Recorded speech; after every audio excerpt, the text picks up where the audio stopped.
Christmas व नववर्षाच्या निमित्ताने खरेदी करा पवन मोबाईल आणि इलेक्ट्रॉनिक्स मध्ये। मोठ्या इलेक्ट्रॉनिक्स वस्तू, मोबाईल, लॅपटॉप घरी घेऊन जा सरळ, सुलभ आणि छोट्या हप्त्यांवर। सोबत smart watch, Bluetooth speaker, neck band free मिळण्याची संधी। क्रेडिट कार्डवर मिळवा 2000 ते 10000 रुपयांची कॅशबॅक। कोणत्याही इलेक्ट्रॉनिक्स वस्तू खरेदीवर मिळवा 10 ते 25% पर्यंतची सूट। एक्सचेंज सुविधा उपलब्ध। आयफोनचे अधिकृत विक्रेते Pawan mobile and electronics, Patil tower, Karad, Tasgaon road, Palus. Mobile 76 66 61 35 46।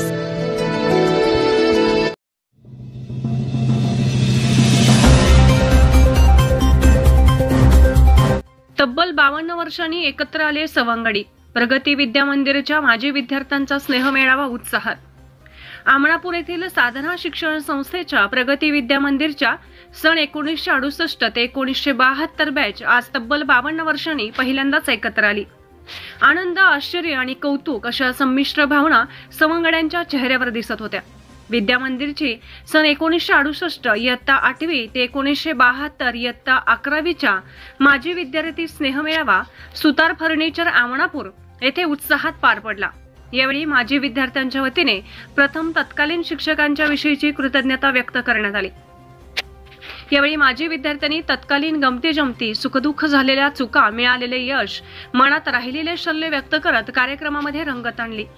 1972 मधील इयत्ता 11वी बॅचचे 35 विद्यार्थी-विद्यार्थिनी आयुष्याचे धडे घेण्यासाठी उपस्थित होते।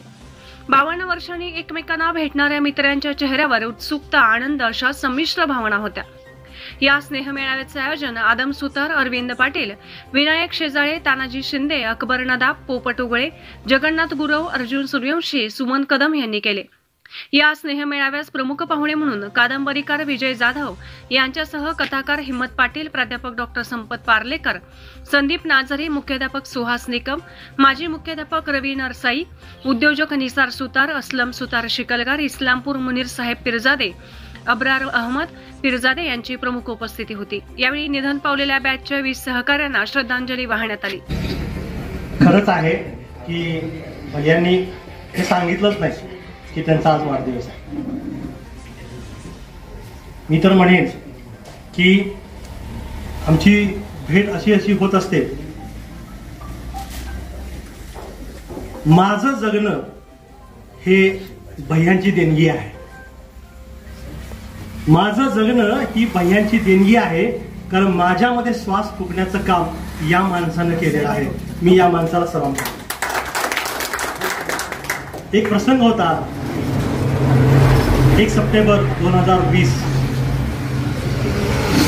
पूर्ण कोसळून गेलो होतो, जिच्यामुळं मी सगळं